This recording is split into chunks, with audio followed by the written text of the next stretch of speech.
What is up, everybody? Ninja Nick here with Tactical Gaming, bringing you guys another video. This one is gonna be really interesting. Our boy Brandon Herrera, one of my favorite, gun tubers and everything. Him, Donut, Matt, a lot of the other guys, love them. But this right here is like a big old dude. I want to give you a high five because not very many of the gun tubers. Now this is on Mr. Guns and Gadgets. Uh, Not many of these guys do this, right? They sit there and they talk about guns. They usually will give you like pointers on guns and stuff, right? But what this one's going to be about is basically Brendan Herrera talking about the origins of the ATF, what they got started for, and how it quickly escalated, which should scare people with the fact that they're doing the same thing with the fucking IRS. Okay? So, let's get into this. This is going to be very, very interesting. Mr. Herrera, your Excellency. First off, I'd like to thank you, Congressman Gates and Congresswoman Green, for allowing me a platform to speak about the ATF. It is one of my favorite topics. The Bureau of Alcohol, Tobacco, and Firearms was formed about 50 years ago in 1972. It wasn't originally intended to be a law enforcement, or for that matter, a law interpretation agency of the federal government. Believe it or not, it was founded as a split off from the Treasury Department. It was formed as a sort of accounting division tasked with processing taxes paid on exactly what the name says, alcohol, tobacco, and firearms. Particularly taxes for compliance with things like the 1968 Gun Control Act and eventually the National Firearms Act. Much like many other divisions of the federal government, it did not take long for the ATF to grow and operate well past its original purpose. Less than 20 years after it was founded, we had the Ruby Ridge standoff with armed members of the ATF and FBI in 1990, followed closely by the Waco siege in 1993, both of which resulted in high-profile civilian casualties by the ATF. Case in point, by the ATF. Could have been mitigated, could have been talked down, anything could have happened. But because inexperienced people who call themselves agents that work for the federal government were just able to go out and do whatever the hell they want. Which, I mean, look what they're doing currently right now. They literally do not go after the criminals. No, they go after the law-abiding citizens, and then when they are forced to go after criminals, they mess it up big time.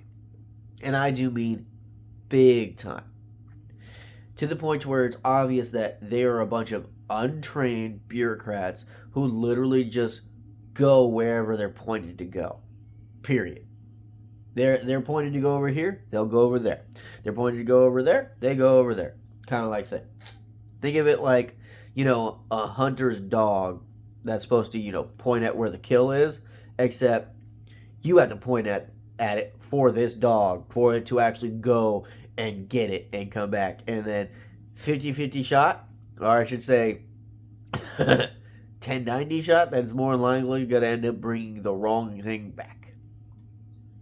This was a high watermark for the ATF in terms of being like a violent task force of sorts, as it was quickly determined that their actions were not only morally and legally questionable, but also a bad look for public perception. This was not the end of the expansion of the ATF's duties, however. The modern tactic that the ATF is exercising is expanding definitions of previously passed laws to include new things not covered in said laws. You see, the ATF is not a legislative body. It is not Congress, and it cannot make new laws. But in changing or expanding definitions of laws already passed by Congress, they're essentially legislating. You see, even though Congress recently tried to reverse the ATF's ban on stabilizing pistol braces, a bill that failed, the ATF did not need any such bill to implement the ban on them in the first place. They simply made a decision to redefine them as SBRs, or short-barreled rifles, and therefore regulated by the NFA, violations of which are punishable by 10 years in prison. Which is funny, right? Considering the DEA and or I should say the DAs, but not just the DEA, but ATF, FBI, all of them. They won't go after the supremely hardened criminals, but they'll go after law-abiding citizens who own guns. But yeah, it comes down to the DAs who are watching retail theft skyrocket because, they aren't doing nothing. And it's like, you won't throw these people in jail, but you'll throw, a single mom in jail for years just strictly because she went from one state to another state and did not know that she was gonna need a concealed carry license or a carry license for that next coming state. Come on, like that should not even be a thing. Now, granted, I get it. State by state, they have their own laws and regulations, and when you're a gun owner, you should always, always, always look up any state laws when it comes to guns and ownership and carrying, period. You should always do that. Because the thing is, this mom, who they gave 3 years in prison, had no idea. She was a new gun owner. She got it to defend herself and her kids because she's a single mom. And they gave her 3 years. But yet, criminals who are going into grocery stores and, breaking shit, burning shit, stealing shit, totally fine. Totally fine. Oh yeah, you can steal under $1,000 or whatever it is. We don't care. Oh yeah. We're just gonna hike up the prices for all the other people who actually legitimately shop. Which where I work, it's pissing the customers off. Like where I work, it's pissing off the customers to the point to where now a lot of them, like there's already been a few instances where we've actually had customers legit knock people out for stealing from our store. And I mean, hey, I give those customers a high five. And, it's aggravating because the customers want us to do more, but it's like, our hands are tied. We need a job to pay our rent, our utility bills, and everything else. So it's like, hey, I would gladly be able to if I was allowed to. And that's how a lot of associates feel. But because how certain companies work and have certain kind of policies in place, we are fucked. So until those companies change their policies and until these DAs actually enforce anything, it shows how corrupt this federal government is because they're going after law-abiding citizens for like a mere hiccup or an oopsie, which also is funny later on because there's someone who just recently got a slap on the wrist for fibbing on a form that generally gives you several years in prison. But oh, hang on, wait, How the hell this is can gonna get good. repealing a ban on something require a literal act of Congress, yet the ban itself did not require a bill to go before Congress in the first place? Huh? Another way the ATF has been Ladies expanding in the its back, authority is right, by targeting right. legal federal firearms license holders or FFLs, such as gun stores, gun manufacturers, and so on. Now, the ATF is permitted to perform audits on FFLs to ensure compliance. They supposedly want to make sure that the FFL holder is not violating the law and is keeping the proper paperwork. However, in the past few years, this has been weaponized against FFLs and the gun industry as a whole as a way of shutting down otherwise legally compliant FFLs.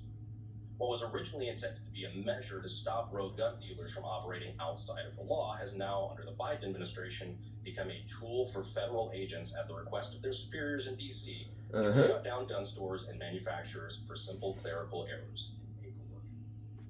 Rates of FFL revocation are up drastically as Biden's new zero-tolerance rule has caused many innocent gun stores to close, guilty of only minor paperwork errors on forms attempting to comply with the law, as we've heard.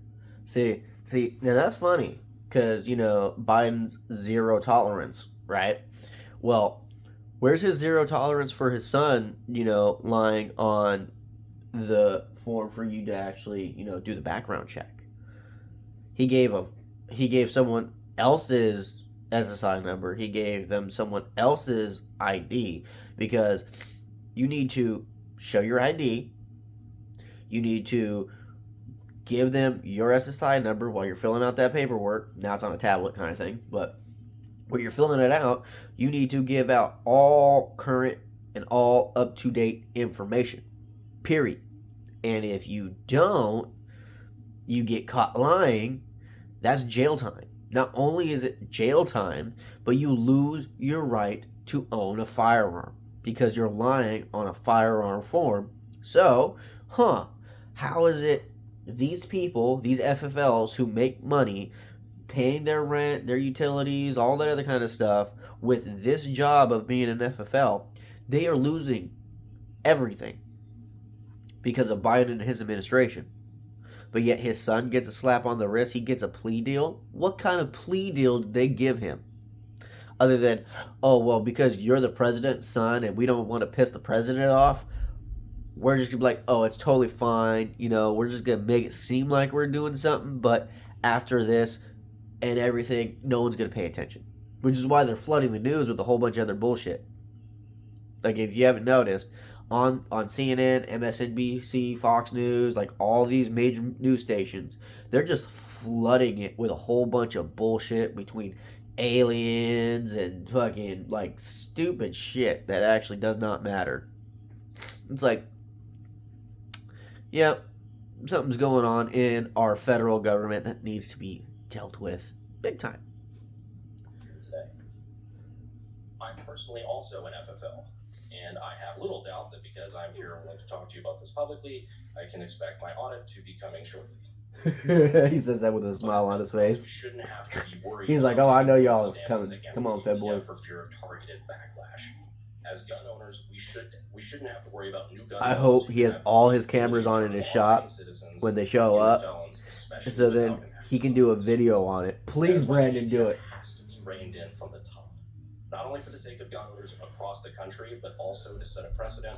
If they want to keep the ATF, they need to take away all the current power they have and go back to being what they used to be, which was like the alcohol, tobacco, and firearms version of the IRS. Meaning, okay, hey, you sold X amount of like firearms, you made X amount of money, yada yada yada.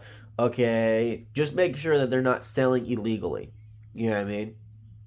That's what it should be. It shouldn't be, oh, well, we believe that someone shouldn't have this firearm or this or this or this or this or this. There should be none of that. They shouldn't be going door to door to people's fucking homes and asking why they bought a solvent trap or why'd they buy this or why'd they buy that. Nope. Should have nothing to do with that. Period. It should just be looking at making sure that FFLs are following the laws. That's it. Period. They shouldn't need armed agents. They shouldn't need to have any of that fucking bullshit that they got because they are incapable. So is the FBI, but that's a whole different story. And remind other government entities that they are not allowed to play by their own rules. Thank you for having me here today, and thank you for all the work that you're both doing to stop this weaponization, and we're happy to take questions. We're happy to take questions. That's funny. But that's it for the video, guys. Love Brandon. He's awesome. Oh, and look. Hey, look, he did a video. Hell yeah, Brandon. Well, we'll watch that one too. Stay free, America. Love you guys.